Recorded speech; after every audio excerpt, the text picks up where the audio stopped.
V. Srinivasa Prasad, ಮಾಜಿ ಲೋಕಸಭಾ ಸದಸ್ಯರು.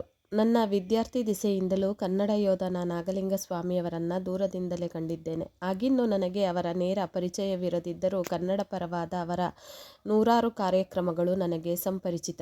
ಕನ್ನಡದ ಬಗೆಗಿನ ಅವರ ವೀರನಿಷ್ಠೆ ಉಲ್ಲೇಖನಾರ್ಹವಾದುದು. ಕನ್ನಡ ಬೆಳೆಸಿ ಉಳಿಸಿ ನಾಗಲಿಂಗಸ್ವಾಮಿಯವರ ಬದುಕಿನ ಧ್ಯೇಯೋದ್ದೇಶ.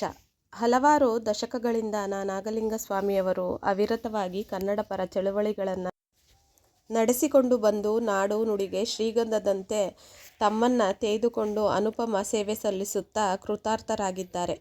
ಹಲವು 10 ಕ್ಷೇತ್ರಗಳ ಪ್ರತಿಭಾವಂತರನ್ನು ದೊಡ್ಡ ಪ್ರಮಾಣದಲ್ಲಿ ಗುರುತಿಸಿ ಗೌರವಿಸಿ ಹಿರಿಮೆ ಅವರದು. ಅವರ ಜನಪ್ರಿಯತೆ ಮೈಸೂರು ನಗರ ಜಿಲ್ಲೆಗಳಿಗೆ ಮಾತ್ರವೇ ಸೀಮಿತವಾಗಿರದೆ ಅವರು ಕನ್ನಡ ಕುಲಕೋಟಿಯ ಪ್ರೀತಿಪಾತ್ರರಾಗಿದ್ದಾರೆ. ಕೇವಲ ಕನ್ನಡ ಚಳುವಳಿಗಾರರು ಮಾತ್ರವಲ್ಲದೆ ಸಾಹಿತಿಗಳೂ ಆಗಿ ಗಮನಾರ್ಹ ಸಾಹಿತ್ಯಿಕ ಕೊಡುಗೆ ನೀಡಿರುವುದು ನಾಗಲಿಂಗಸ್ವಾಮಿಯವರ ವೈಶಿಷ್ಟ್ಯ. ಅದರಲ್ಲೂ ವಿಶೇಷವಾಗಿ ಮೈಸೂರು ಯದುವಂಶದ ರಾಜರ ಬಗ್ಗೆ ಹೊರತಂದಿರುವ ಕೃತಿ ಉಲ್ಲೇಖನಾರ್ಹ. ಅಂತೆಯೇ ವೀರಾಗ್ರಣಿಗಳು ಗಮನಾರ್ಹ ಕೃತಿಗಳಲ್ಲೊಂದು. ಶ್ರೀ ಲಕ್ಷ್ಮೀನಾರಾಯಣ್. ಶ್ರೀಯುತ ನಾಗಲಿಂಗಸ್ವಾಮಿಯವರು ಕಾಯ ವಾಚ ಮನಸ ಕನ್ನಡಕ್ಕಾಗಿ, ಕನ್ನಡ ನುಡಿಗಾಗಿ, ಈ ನಾಡಿಗೆ ಸಂಸ್ಕೃತಿಯ ಉಳಿವಿಗಾಗಿ, ಏಳ್ಗೆಗಾಗಿ ಅವಿರತವಾಗಿ ಶ್ರಮಿಸುತ್ತಿರುವ ಅವರ ವ್ಯಕ್ತಿತ್ವ ಆದರ್ಶಪ್ರಾಯವಾದದ್ದು. Professor S. ವಿ. ರಂಗಣ್ಣ. ನಾಗಲಿಂಗಸ್ವಾಮಿಯವರು ಕನ್ನಡ ಚಳವಳಿಗಾರರಾಗಿ, ಆಶುಕವಿಯಾಗಿ, ಬರವಣಿಗೆ, ಪುರವಣಿಗೆ, ಮೆರವಣಿಗೆಗಳ ನೇತಾರರೂ ಆಗಿದ್ದಾರೆ. ಕನ್ನಡಕ್ಕಾಗಿ ಅಹಿರ್ನಿಶಿ ಶ್ರಮಿಸುತ್ತಿರುವ ಈ ಕನ್ನಡ ಯೋಧರಿಗೆ ರಾಜೇಶ್ವರಿ ಸಂರಕ್ಷಿಸಲಿ. ಶ್ರೀ ವಿ. ಆನಂದರಾವ್.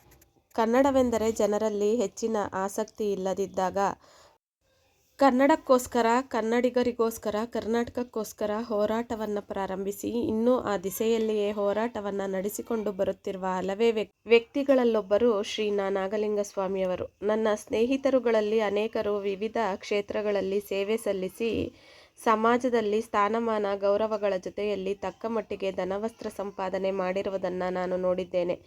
ಸಮಾಜದಲ್ಲಿ ಸೇವೆ ಸಲ್ಲಿಸಿ ಸ್ಥಾನಮಾನಗಳನ್ನು ಗೌರವಗಳನ್ನು ಮಾತ್ರ ಗಳಿಸಿ ಧನವನ್ನು ಸಂಪಾದಿಸದೇ ಇರುವ ವ್ಯಕ್ತಿಗಳು ತುಂಬ ವಿರಳ. ಅಂತಹ ವ್ಯಕ್ತಿಗಳಲ್ಲಿ ಒಬ್ಬರು ಶ್ರೀಮಾನ್ ನಾಗಲಿಂಗಸ್ವಾಮಿಯವರು ಎಂದು ನನ್ನ ಅನಿಸಿಕೆ.